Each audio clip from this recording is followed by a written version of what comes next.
Assalamualaikum warahmatullahi wabarakatuh. Selamat pagi teman.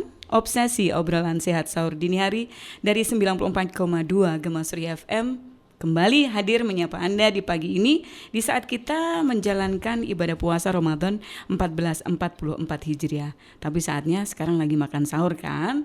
Oke deh, yang jelas kita sudah menyiapkan perbincangan bersama dengan RSU Muhammadiyah Ponorogo. Mudah, nyaman, dan islami. Pagi ini yang berkesempatan hadir di Merbabu 67 Ponorogo adalah Mas Edi Suwito SKep Nurse, Manajer Keperawatan RSU Muhammadiyah Ponorogo. Kita akan memperbincangkan tips puasa untuk para lansia agar tetap segar dan bugar. Lansia harus segar dan bugar. Emang bisa?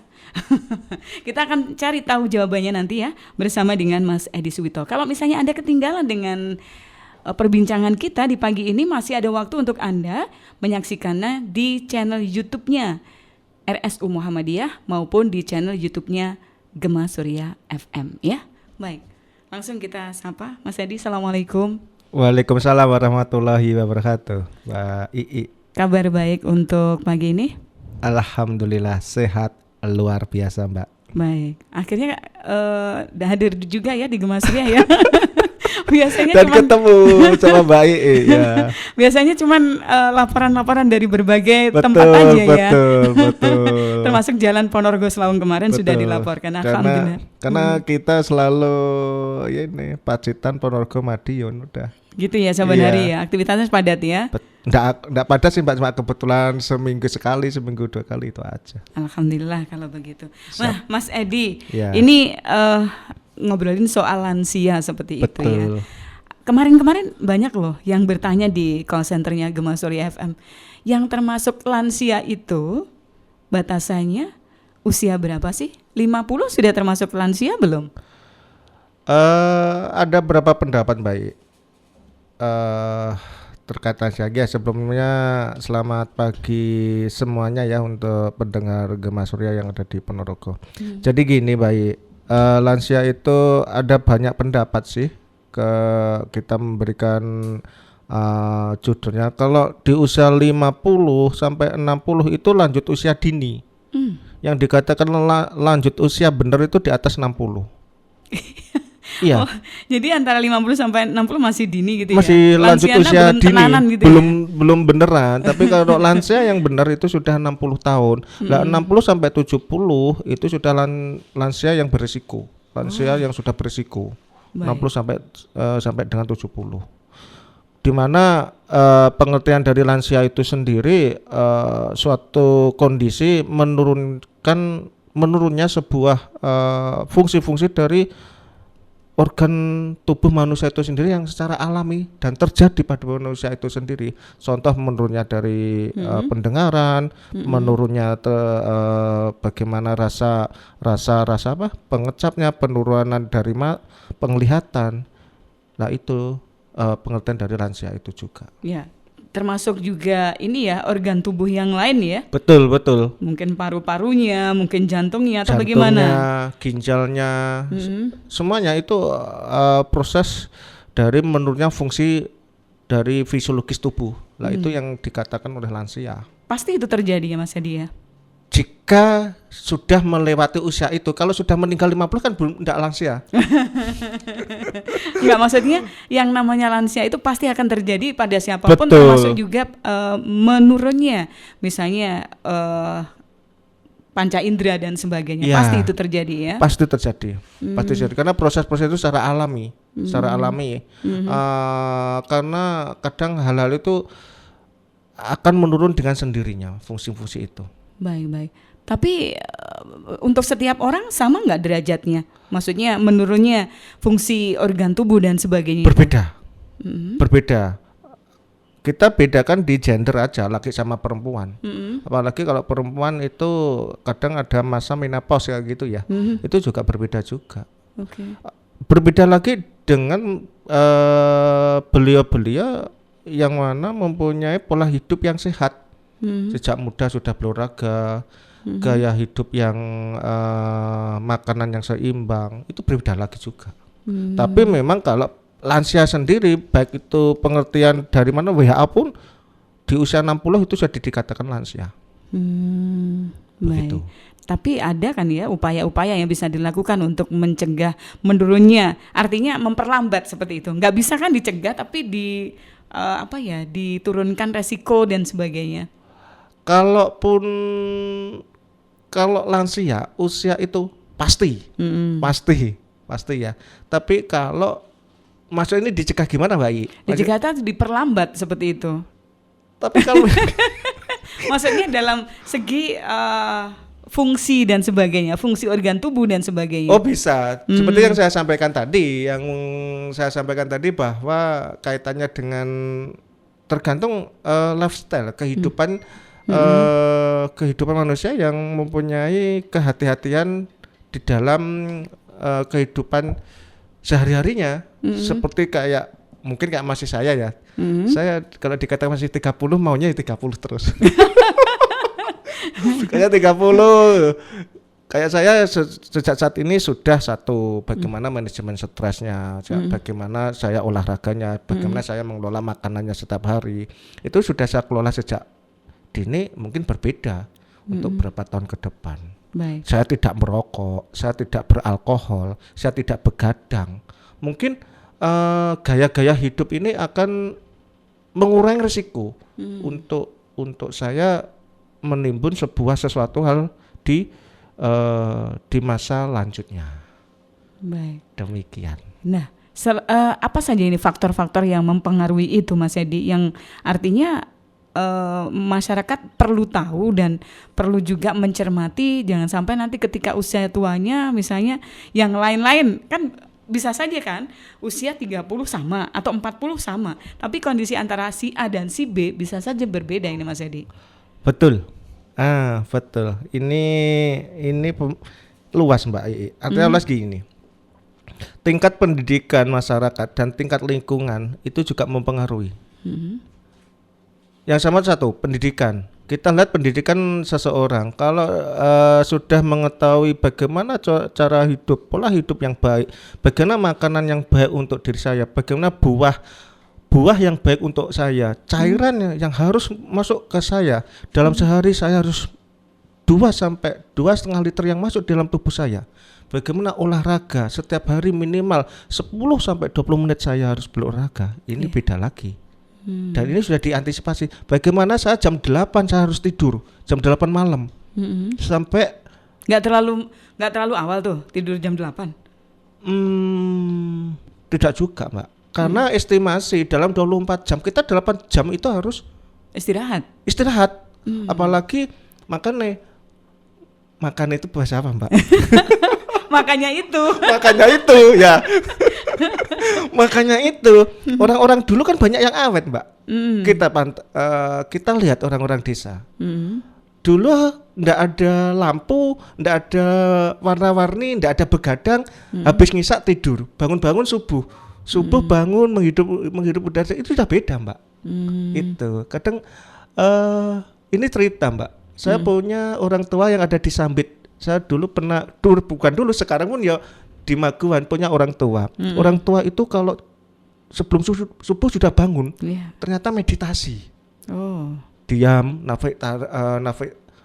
menarik napas dalam, dikeluarkan, sudah diam. Beliau meditasi. Beliau juga tidurnya enggak begadang-begadang. Dan ini yang mempengaruhi pola hidup sekarang ini. Iya. Padahal kalau begadang biasanya ya Mas Edi pengen makan pada malam hari, kemudian ngopi, masih ngeteh juga, ngemil. Apalagi kalau kita makan di atas, katakanlah kita makan jam 9, kita lebih makan jam 9 itu saluran pencernaan sudah terganggu sebenarnya. Kalau kita melihat proses makanan, bagaimana kita harus berhenti makanan setiap jam 8. Sebenarnya kita proses makanan jam 8 harus berhenti kita. Karena apa? Kalau sudah berhenti istirahat, di mana jam 9, jam 10 itu proses diproses oleh tubuh, gitu. Makanya ada berapa orang itu mengalami katakan jam 10 alarm tubuhnya mengatakan aku ngantuk. Nah itu. Tapi biasanya tetap dipaksa ya. Katakanlah diminum kopi Atau misalnya minuman-minuman yang Betul. minuman berenergi Dan gitu ya. itu yang membuat tubuh kita sebenarnya berontak. Oh, Begitu Mbak Ii. baik. Makanya kalau seandainya di usia segini sudah memperhatikan hal itu, insya Allah di lanjut usianya berbeda. Begitu. Kadang kita eman membeli buah Iya. untuk beli paket. Sudah jadi bahan sembako sekarang udah Oh iya. pokok itu termasuk Padahal pulsa buah loh. kayak apel, pisang, pir itu bagus untuk tubuh kita sebenarnya. Kadang kita eman untuk beli untuk aksesoris HP, untuk beli bensin pertalit, untuk beli pergi kemana ini kemana. Itu sebenarnya buah makanan yang kita asup tubuh kita itu butuh perlu dimanja juga sebenarnya. Gitu Mbak I. Baik. Nah, sekarang ini kan lagi pada puasa ya. Betul, Artinya ini betul. kan bulan suci Ramadan seperti itu Mas Edi ya. Nggih. Puasa itu bagus nggak sih terutama bagi lansia? Apakah begitu ngaruh atau harus seperti apa sih kita atau kalangan lansia ini mensiasati agar ketika menjalankan ibadah puasa ini tetap sehat seperti itu Mas Edi? Begini. Ini kembali kepada masing-masing lansia itu sendiri Mbak Ii. Lansia yang tidak menyertakan penyakit kronis, entah itu diabetes, hipertensi atau penyakit pencernaan, enggak masalah, sehat-sehat aja. Ya, sehat-sehat. Kecuali itu ya, kalau lansia yang tidak ada penyakitnya, insya Allah itu aman dan itu akan menyehatkan para lansia itu sendiri. Karena apalagi di agama Muslim ya, kayak kita Muslim, apalagi wajib. Tetapi ya itu kalau menderita penyakit, entah itu penyakit jantung, diabetes atau hipertensi, itu berbeda sendiri Mbak. Tingkat antara boleh atau tidaknya. Begitu. Ini harus dipersiapkan otomatis ya. Betul. Sebelum berpuasa, para lansia harus menyiapkan caranya bagaimana agar ketika nanti bisa menjalankan ibadah puasa dengan baik, kesehatan juga tidak terganggu seperti itu ya. Betul. Nah, ambil contoh, ada beberapa masjid di Kota Ponorogo. Ini barusan nggak enak ini saya sampaikan juga. Kebetulan saya ada di RS Muhammadiyah Ponorogo. Ya, ada beberapa masjid yang bekerja sama dengan RS Muhammadiyah Ponorogo. Itu takmir masjid itu memanjakan jamaahnya. Memanjakan jamaahnya dengan adanya pemeriksaan gratis. Contoh pemeriksaan tekanan darah, ada pengecekan gula darah, ada pengecekan asam urat. Ada pengecekan kolesterol dan itu bentuk screening. Kemarin itu saya melaksanakan ada di Masjid Al-Kausar Kenidan itu. Orang yang tidak pernah tahu tiba-tiba, oh Mas, berarti ini gula darah saya kok tiba-tiba tinggi. Kemarin enggak tinggi. Coba ini belum tentu sampean tinggi. Contohnya di situ. Coba sampean ingat-ingat tadi pagi makan apa? Oh iya Mas, saya sudah minum gula, saya sudah makan tela. Ya sudah. Belum tentu itu sampean tinggi. Suatu saat sampean cek lagi 3 kali lah minimal. Atau ada pemeriksaan yang lebih spesifik untuk pemeriksaan diabetes. Contoh juga ada yang tiba-tiba, tapi kalau orang menderita hipertensi itu sudah sering memang, waduh Mas, saya kemarin sudah hipertensi segini. Ada yang tiba-tiba, waduh Mas, asam urat saya kok segini 12,1 padahal rata-rata 7. Contoh itu. Ada yang itu screening awal sudah dilakukan oleh beberapa masjid untuk memberikan jamaahnya. Kemarin insya Allah nanti kayak RS Muhammadiyah Ponorogo ini nanti kerjasama dengan Masjid Al-Iman. Al-Iman itu Jalan Argopuro ya. Itu juga sama pemeriksaan gratis itu. Jadi bisa kita mengetahui screening awalnya di situ. Itu kalau yang sudah menderita hipertensi, sudah menderita diabetes, ya harus mempersiapkan juga. Intinya di situ, cek awal, punya alat cek sendiri, sudah ditensi.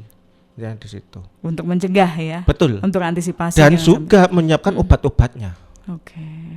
Baik. Begitu. Tidak lupa konsultasi dengan dokter terdekat. Siap. Mas Edi, saya minta waktu dulu ya. Siap. Untuk menyampaikan beberapa iklan. Nanti kita akan lanjutkan masih di Obsesi Obrolan Sehat Sahur Dini Hari 94,2 Gemasuri FM bersama dengan RS Muhammadiyah, tips puasa untuk para lansia agar tetap segar dan bugar. tunggu kita.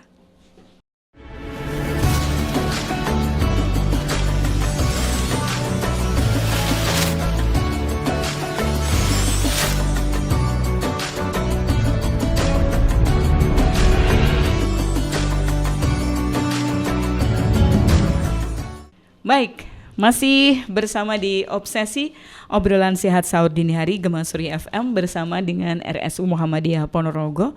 Masih juga kita bersama dengan Mas Edi Suwito, Eskap Nurse, Manajer Keperawatan RSU Muhammadiyah. Dengan topik yang kita perbincangkan pagi ini, tips puasa untuk para lansia agar tetap segar dan bugar, ya. Tadi sudah di awal kita sudah ngobrolin soal sebenarnya yang masuk kategori lansia itu umur berapa sih? Kemudian bagaimana kalau misalnya para lansia ini pengen berpuasa? Karena ini juga kewajiban bagi seluruh umat muslim seperti itu ya. Nah, Mas Edi, kita lanjutkan ya. Siap, baik. Baik, kita pengen mengulang sedikit. Apakah puasa berbahaya untuk kesehatan lansia? Oh iya, baik. Puasa bagi yang lansia itu sebenarnya berbahaya bagi lansia yang mempunyai penyakit tertentu dan yang mengalami malnutrisi. Ya, Kekurangan gizi gitu maksudnya? malnutrisi artinya bukan gizi aja. Di sini ada kekurangan dari sebuah elemen kebutuhan tubuh. Selain gizi ada karbohidrat, ada protein. Yeah. Lansia bisa aja berpuasa, tidak akan berbahaya jika lansia itu bisa mengukur keadaan tubuhnya. Kalau lansia itu tidak ada penyakit penyerta, tidak akan berbahaya. Dan lansia itu selama melakukan ibadah puasa menerapkan beberapa atau memperhatikan kebutuhan dari tubuhnya jika itu melakukan puasa. Tidak akan berbahaya selama satu tidak ada penyakit. Yang jelas tidak ada penyakit. Yang kedua, cairan di dalam tubuhnya cukup. Ketiga, karbohidrat cukup, baik itu di sahur, intinya di situ. Yang keempat, istirahat yang cukup. Ini yang di situ. Tidak akan berbahaya kalau tidak ada penyakit yang menyertai di dalam tubuhnya. Baik. Begitu, baik. Biasanya Mas Edi, kendala-kendala apa saja yang biasanya dialami oleh para lansia ketika menjalankan ibadah puasa? Atau dampaknya lah kalau misalnya berpenyakit maupun yang sehat-sehat saja. Kalau yang sehat-sehat aja, dampaknya itu biasanya satu dehidrasi. Yang sering itu dehidrasi. Karena seperti yang saya sampaikan awal tadi, bahwa lansia itu ada penurunan dari fungsi organ-organ tubuhnya, sehingga gampang juga dehidrasi. Kedua, kurang istirahat. Dampaknya itu karena sadar lansia pengen beribadah. Ada yang ibadahnya malam hari, sholat tarawih, belum nanti bangun subuh, sehingga diikuti semua, sehingga boleh, hal itu boleh aja, tidak dilarang, cuma harus mencukupi istirahatnya cukup juga. Baik, kalau dehidrasi ditandai dengan apa ini Mas Edi? Nah, ini yang berbahaya. Dehidrasi itu yang satu, kalau lansia menemukan gemetar, badannya gemetar, lemes, konsentrasi kurang, terus mual-mual, berkunang-kunang, itu kadang hal itu apakah ini dehidrasi, apakah itu hipoglikemi, kekurangan gula. Itu beda ya, beda gejalanya. Iya, beda juga.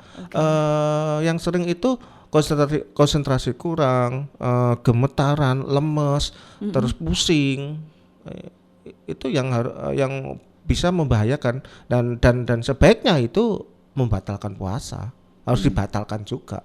Karena di ajaran agama Islam pun ya, kalau itu memang tidak kuat, silahkan untuk membatalkan.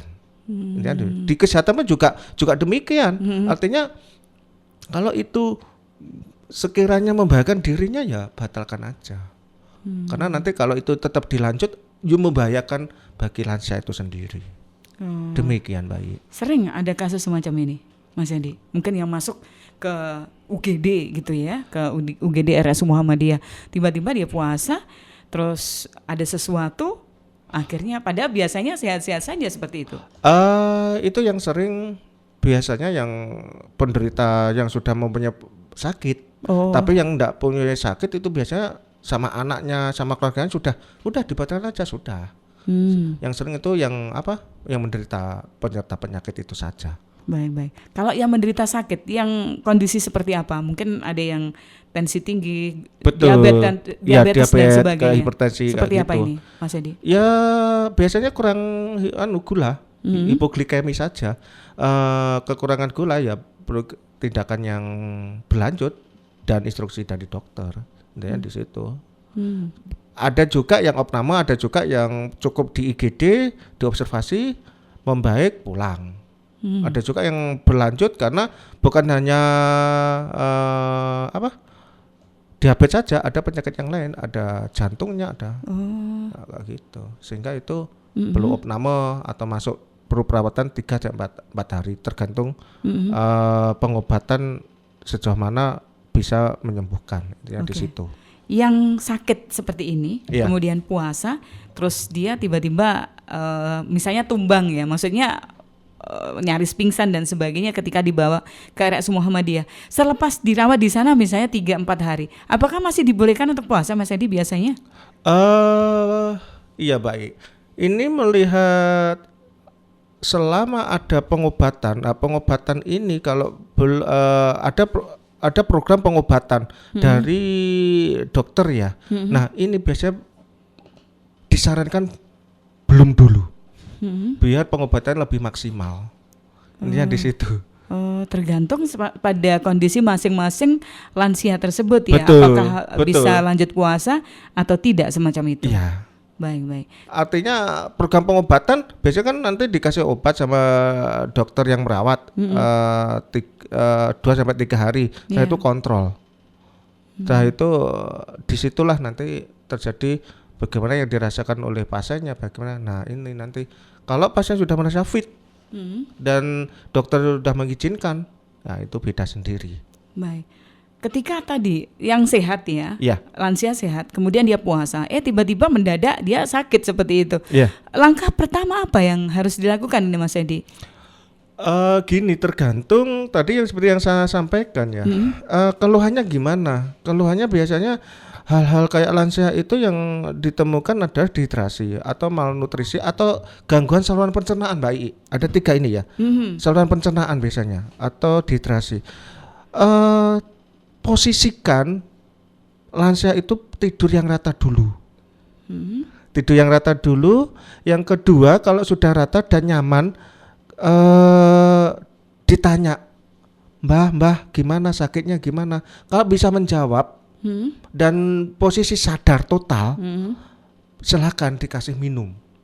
Biasanya kalau lansia itu, kalau tidak ada diabetes, tidak ada diabetes, langsung dikasih yang manis-manis. Kalaupun diabetes, tidak apa-apa dikasih manis, karena biasanya lansia itu hipoglikemi, kekurangan gula. Padahal dia diabetes ya? Diabetes, tapi biasanya kekurangan gula.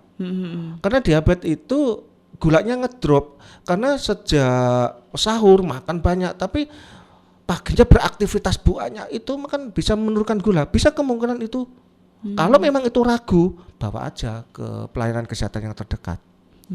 Intinya di situ.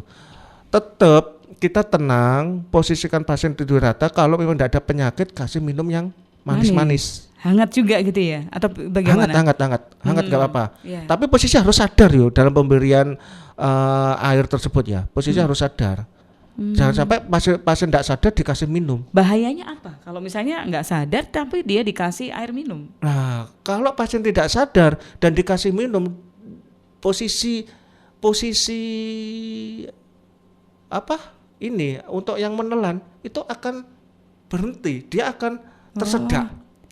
Justru akan berbahaya gitu ya tersedak. Bagi pasien ya. Iya, sehingga kalau tersedak itu akan menghentikan aliran nafas. Wah, Ini yang kadang-kadang nggak dimengerti ya, kayak Nah, itu. orang yang misalnya kan mengalami kecelakaan gitu ya. Betul, makanya kalau kita memberikan pertolongan pertama, pastikan dipindah di tempat yang nyaman dan pastikan respon dari penderita tersebut atau lansia tersebut apakah sadar atau tidak.